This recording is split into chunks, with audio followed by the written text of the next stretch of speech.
ก็เก่งออกแข่งพบกันเจ้าเล่งสู่ลำใส่สีพายเฮา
เบาๆเบาๆบ่ต้องล้นบ่ต้องล้น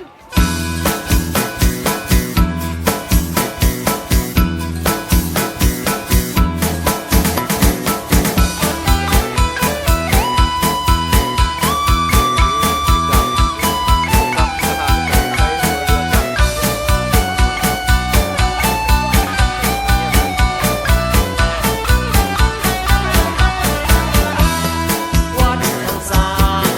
โยมท่านช่วยเป็นล่ำเมื่อ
มาอีกเลี้ยวพี่น้องเอ้ย เจอบุ้งกวาง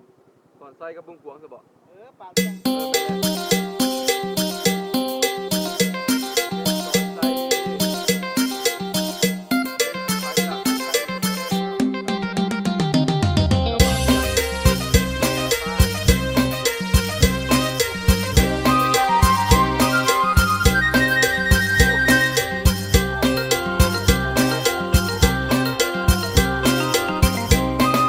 เดือน11บุญออกพรรษาสา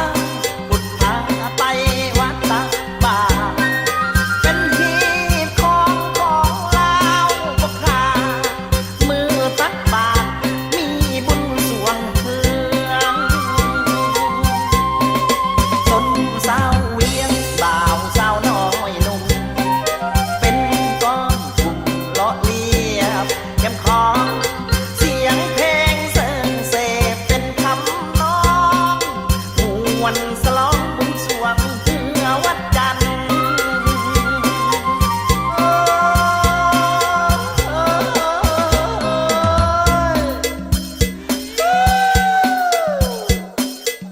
มาบัวเข้ามาบุญน้อมพรรษาเข้ามามวลซืน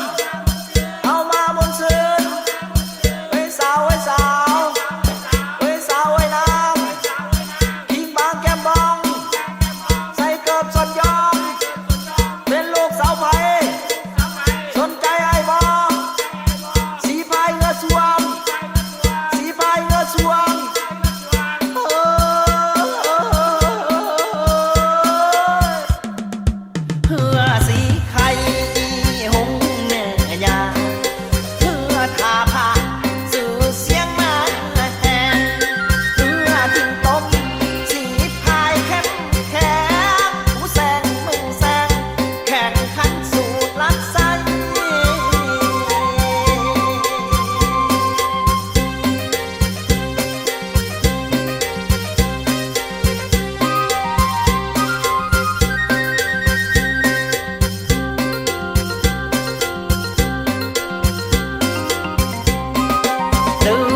มาแล้วดอกกุหลาบ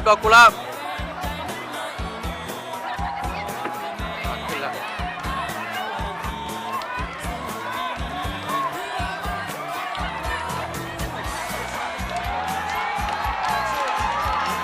ดอกกุหลาบดอกกุหลาบนี้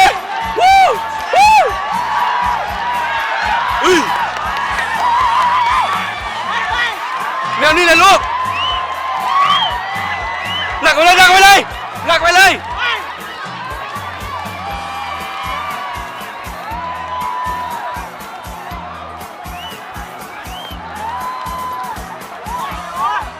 อัตราเรียบร้อยแล้วดอกกุหลาบ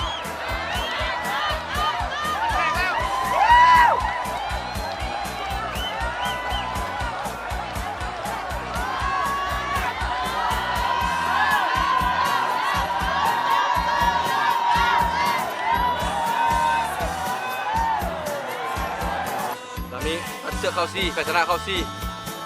เทพรไซอยู่ฟังอนุอยู่ฟัง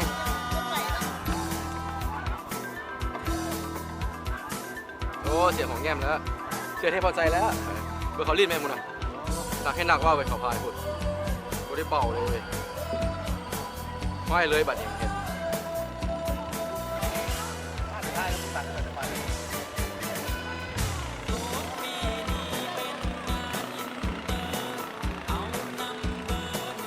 พี่ลึกเลย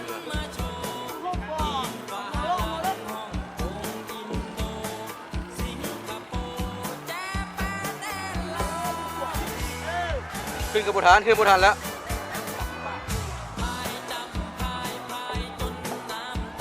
ขึ้นบุฐาน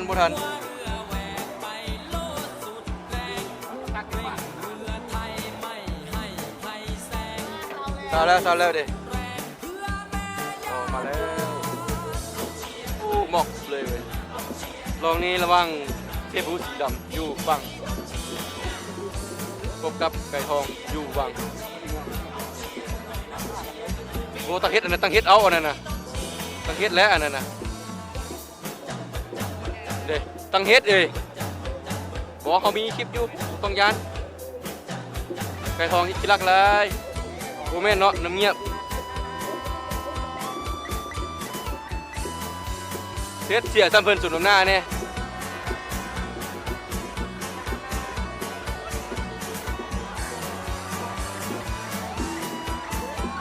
ไปเลยรถน้ำเงียบไปเลยหาให้ไส้เว้ยไปเลยบุษนไปเลยรถจะหักใส่เองไปน้ำเงียบกินแล้ว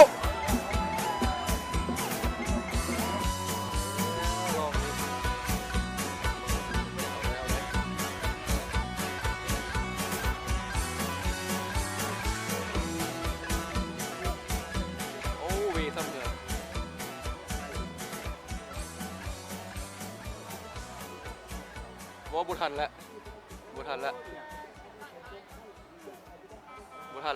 ้วห้อยเลยเขาเห็น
มาลงนาวาละกันขันออกแหง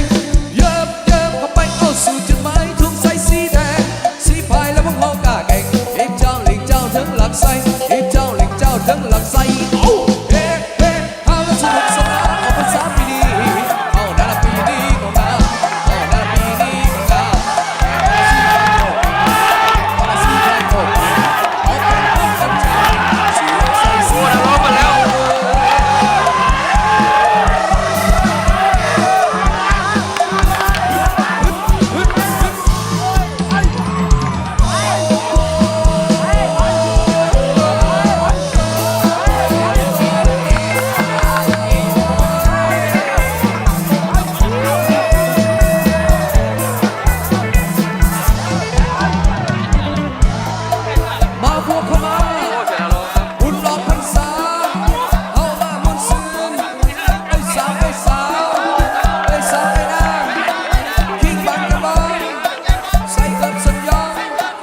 ลงเสิร์ฟเสพเป็นธรรม เสียบอลไทยอย่าบังเสียบัง มวนสลองสวมเพื่อวัดใจ